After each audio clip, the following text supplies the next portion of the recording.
All right, Unit 7, equilibrium. We're on question number 61.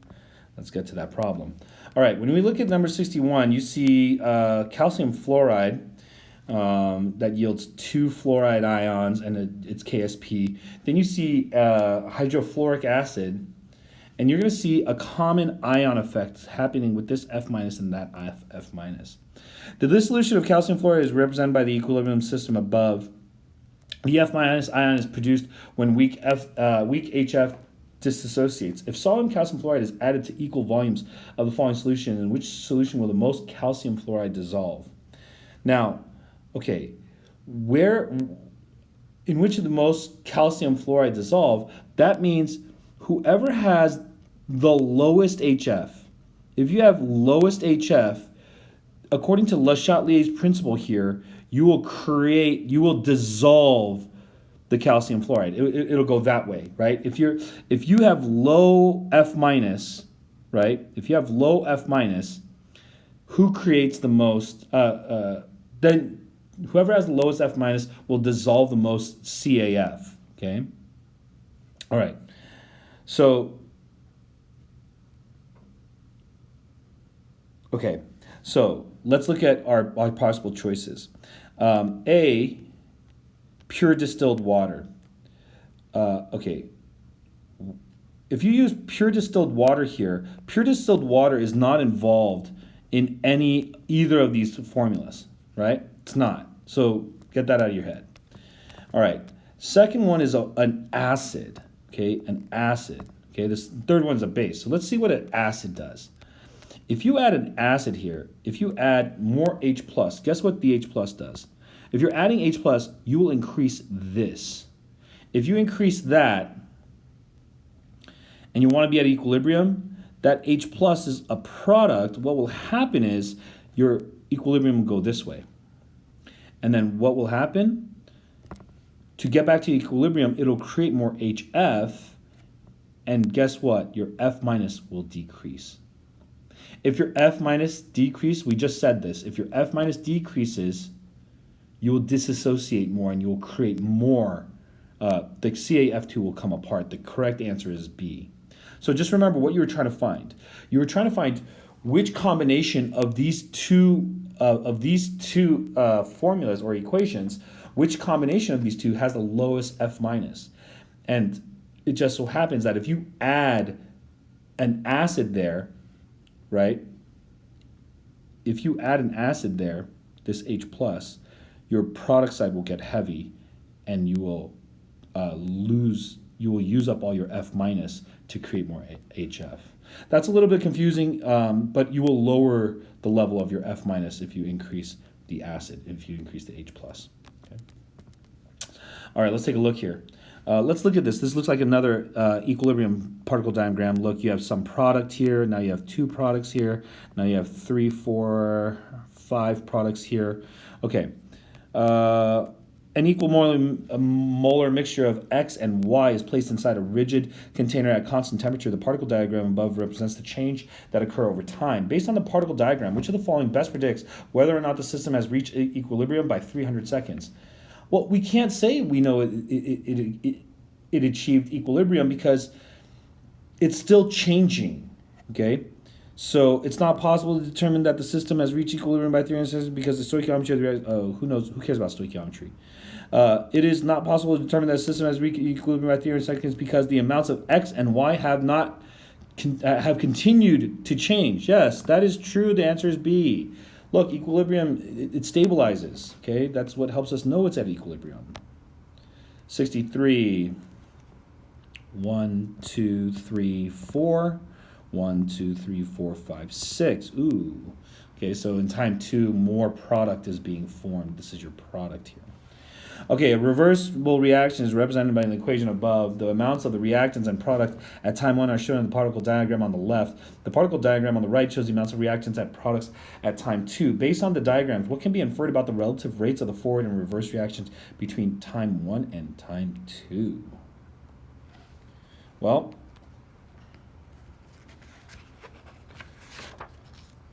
I'm going to say that right now there are more products in time 2 more products are being created, or no, there are more products being created in time between time 1 and time 2. So if there's more products being created, then that means your forward reaction is greater than the reverse reaction, because you're creating more XY, you're not creating more from your X's and Y2s. So your forward reaction must be greater than your reverse reaction. The answer is D. All right, 64. Here we go. We have this crazy reaction. In the reaction represented above, or the reactions represented above, are carried out in sealed rigid containers, allow each equilibrium. If the volume of each container is reduced from 10 to 5, so we're dealing with pressure volume at constant temperature, for which reason will the amount of product be increased? Okay, we are decreasing volume. Our volume is decreasing. So when our volume decreases, we go to the side with less moles. Let's count the moles. We have 5 moles on this side. We have 4 moles on this side. Here's your winner. It's reaction A. But let's just check the other ones. Look, this is 1. This is a 1 to 2. This is a 2 to 2. This is a 2 to 3. The only one that decreased in moles was A. It went from 5 moles to 2. Look, 4 plus 1, 2 plus 2. Okay, 65. Copper bromide yields copper plus and bromide. Shown above is the chemical equation for the dissolution of slightly soluble copper bromide. Its KSP pure in pure water was experimentally determined. CuBr was found to be much less soluble in NaBr. Yeah, okay. So CuBr didn't want to become this as much when NaBr was added to the solution. Why? Well, it doesn't want to become it because there's some Br there already, okay? Look, if you put only CuBr in, at first you're going to have this, right? You're only going to have a bunch of reactants, and it's going to create product. But when you start with CuBr and NaBr, you are starting with CuBr on this side, and you're starting with Br minus on that side. You're starting with both. So if you have, look, when you're trying to get to equilibrium, it'll happen really quickly if you have only reactants.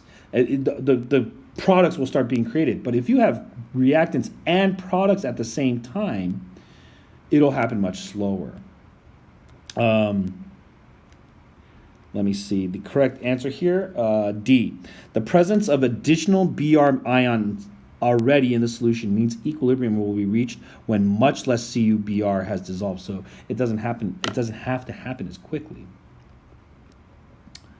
All right, let's look at this. Ooh, there's actually, I remember this question. This is actually a pretty, it's actually a pretty easy question. You can make it harder if you want, but all right. A saturated solution of MgCO3 at equilibrium is presented by the equation above. 4 different saturated solutions were prepared and kept at the same temperature at a given amount. The HCl was added to each solution, and the data was collected to calculate the molar solubility of MgCO3 as shown in the table above. Which of the following can be concluded from the data? So what are we adding? Look, MgCO3, let me do it the hard way, and then I'll show you the easy way. Okay, MgCO3 becomes Mg2 plus and CO3 2 minus, yeah? So what happens when we add water, or sorry, what happens when we add an acid? We'll see that acid is going to provide H plus that will combine to form H2CO3, right? This is going to go away. Now, the truth is, all we're doing is we're adding a strong acid. So if we're adding a strong acid, we're adding more and more of that strong acid. What's happening to our pH? Our pH is probably, it's getting lower and lower, right? It's decreasing because we're having more and more acid. Okay. So we're increasing in acidity. We are getting more and more acidic as we go down this. What happens as we get more and more acidic? If we get more and more acidic down there, we are getting more and more soluble. So the correct answer, B. The molar solubility of MgO increases right here with the increasing acidity because it is getting more and more acidic. In other words, a lower pH. It's a good question. 67. strontium and fluorine. At 25 degrees Celsius, the equilibrium constant for the reaction represented above has a value of 1.3. At 50 degrees Celsius, the value of the equilibrium constant is less. Okay, so remember, if you have K comes from products over reactants.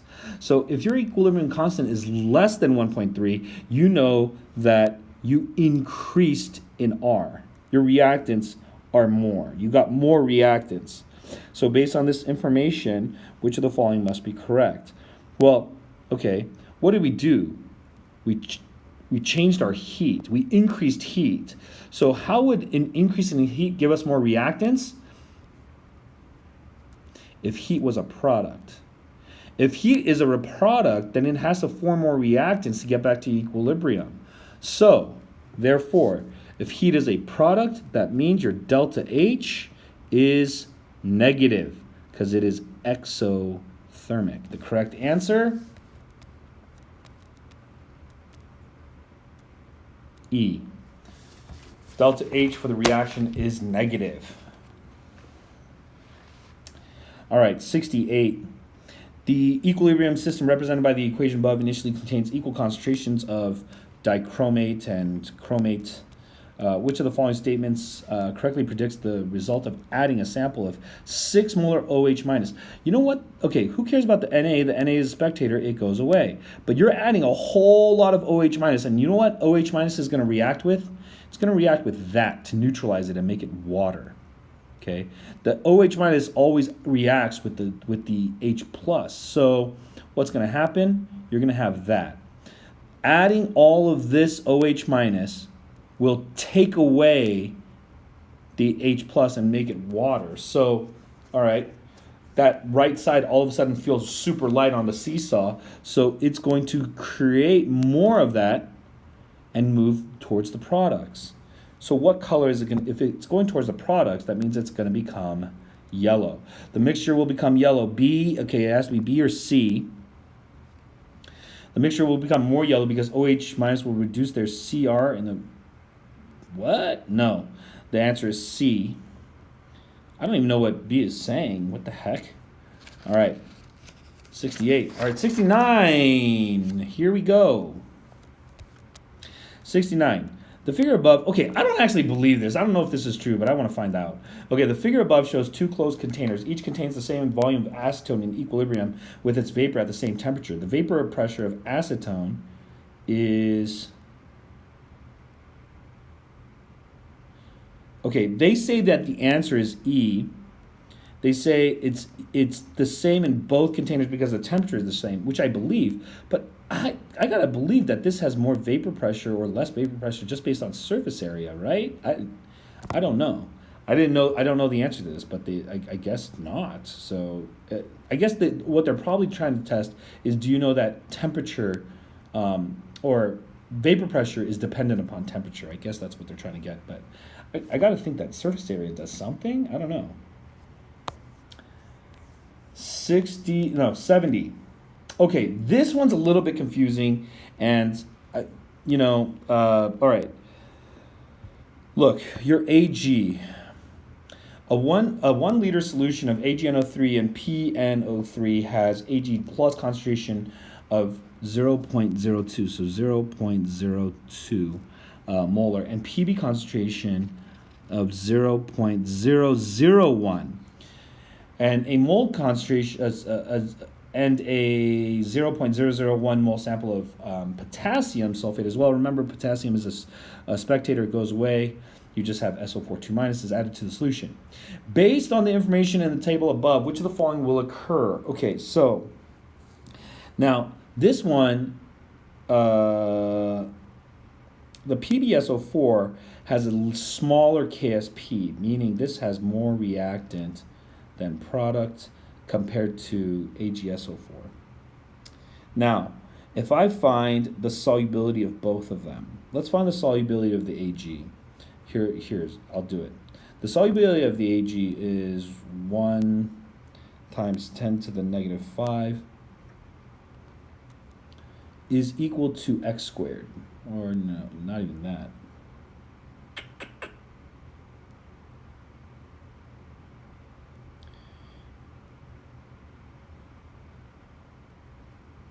Yeah. Okay. Um, and you do the other one, you're going to do, this is going to be x squared is equal to 1 times 10 to the negative 8. If you look at this one is going to turn out to be like x is equal to like 10 to the like negative 2 something, and I don't know how formal that's going to be. But this is going to become x is equal to 10 to the negative 4. Now, this number that we're adding right here is 10 to the negative 3. So my point is this.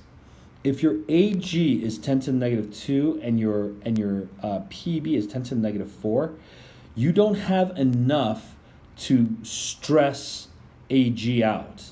AG is at a 10 to the negative 2, but you do have enough to stress out PbSO4. So the answer is C. The PbSO4 will precipitate, the AgSO4 will not, because the AgSO4 doesn't feel the stress of equilibrium at that level. All right, number 71. Okay, look at these KSPs. This is telling me produces the most products, right? Because the number is the highest compared to everything there. Based on, interesting. Based on the KSP values in the table above, a saturated solution in which of the following compounds has the highest Cl minus? It's clearly the PbCl2, but not only that, this is also producing double the amount because there's 2 Cls for every Pb. The answer is A. Okay. All right, 72. Another like Hess's law type question. Okay, we're trying to get La3 plus on this side, so there's La3 plus on this side. We're trying to get LaCO3 on this side, and there's LaCO3 on this side. Well, here's the weird thing. We got the CO3 2 minus on that side, and it has to flip sides. So the K1 is just fine, but the Ka has to be 1 over Ka. All right, so we're going to have to multiply those two. Now, I got to get this water to cancel out. Oh, remember, the Ka is flipped. So if I have this on this side, then I have to have this on that side as well. So, because it gets flipped, okay? This is flipped. That cancels out here. These are not flipped, but they're on opposites already for us. And these are not flipped, so they're on opposites already for us. So this has to actually stay the same. So now I'm going to have K1 times my KW divided by my Ka. That correct answer is D.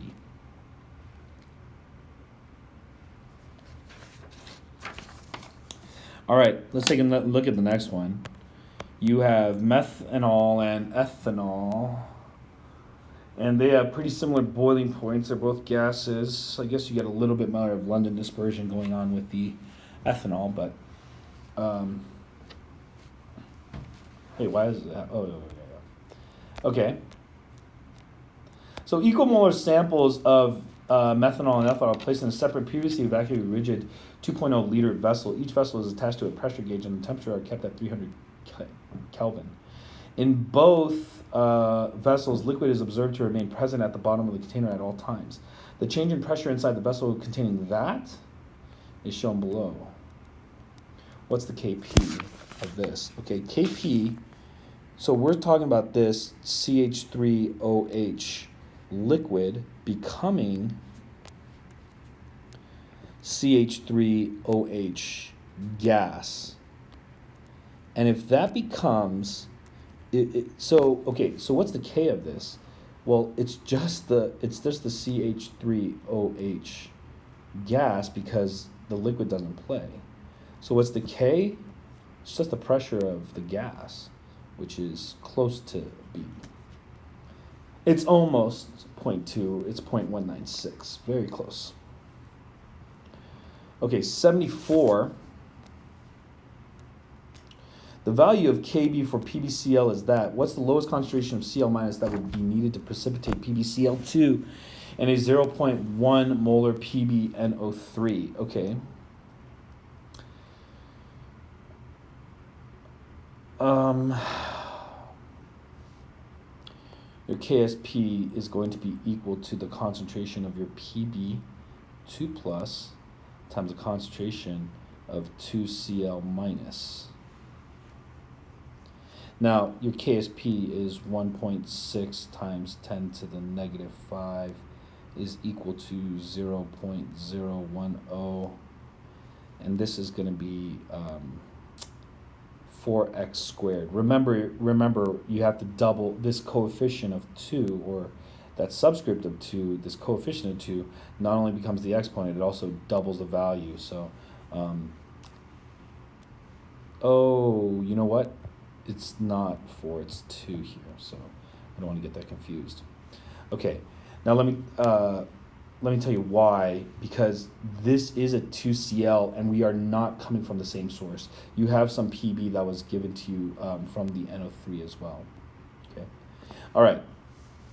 So we're going to do the math here. This is going to be 1.6 times 10 to the 100. This is negative 3, right? Yeah. Negative 3 is equal to 2x squared. Let me see. 0.8 times 10 to the negative 3 is equal to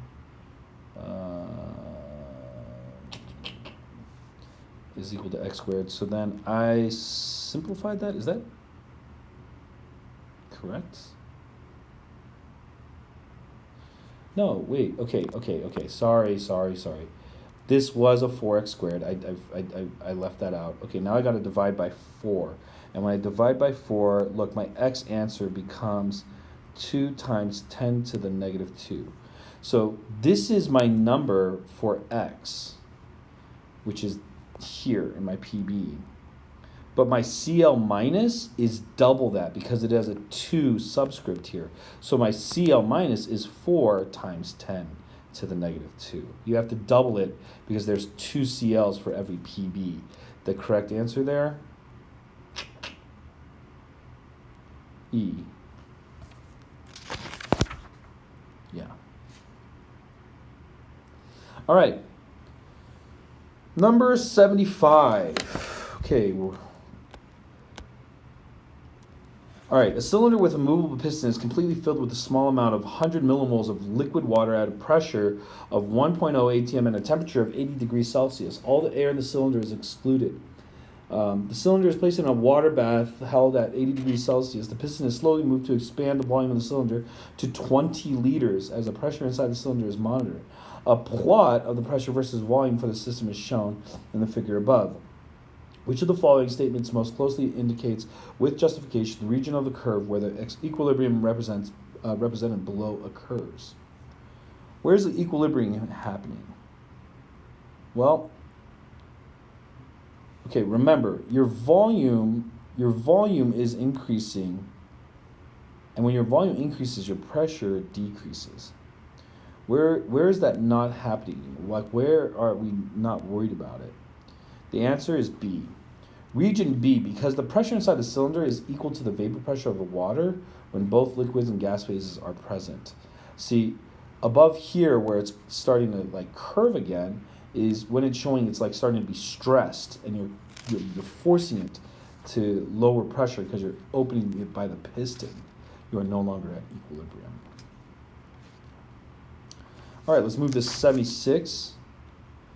Okay, 76, what is the molar solubility of Ag2CrO4? So remember, we haven't done this in a while. Ag2CrO4, that yields 2 Ag pluses and 1 CrO4 2 minus, okay? So when you set up your KSP is equal to Ag plus squared and CrO4 2 minus. And you got to remember that since they came from the same source, this is a 2x squared and this is an x. This again gives you that very classic KSP 4x cubed. Now, that is equal to 8 times 10. 8 times 10 to the negative 12. When you get that, and you solve for x, x will equal e. 2 times 10 to the negative 12 to the cube root. All right, number 77. PCl5 decomposes into PCl3 and Cl2 according to the equation above. A pure sample of PCl5 is placed in a rigid evacuated 1 liter container. The initial pressure of the PCl5 is 180 atm. The temperature is held at a constant until the PCl5 reaches equilibrium with its decomposition products. The figure below shows the initial and equilibrium conditions of the system. It says, which of the following statements about Kp in the equilibrium constant for the reaction is correct? So we have to see there's the Kp's. We have to solve the Kp. So what we're going to do is we're going to get this equation. Let's write it out. PCl5 yielding PCl3 plus Cl2. Now you have an ice table here. This was 1.0, this was 0, this was 0, this is minus x, this is plus x, this is plus x. This is 1.0 minus x, this is x, and this is x. And so when you do it all together, you found out the pressure of the total was 1.4 atm. So in other words, 1.0 minus x plus x is equal to 1.4. Look, these x's will cancel out, and you just have 1.0 plus x is equal to 1.4. Therefore, x is equal to 0.4. This is 0.4, this is 0.4, and this is 0.6. Now, let's calculate that number.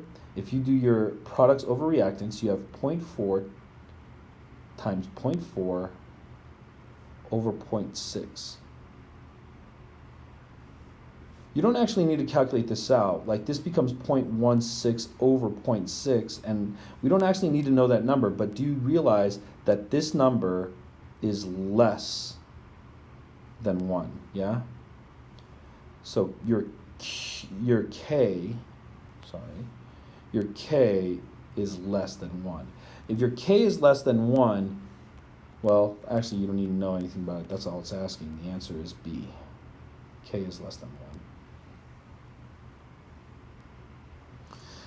78. Which of the following statements is true for the equilibrium vapor pressure of a liquid in a closed system? This is kind of the definition of a vapor phase, and it's E. It is independent of the volume of the vapor phase.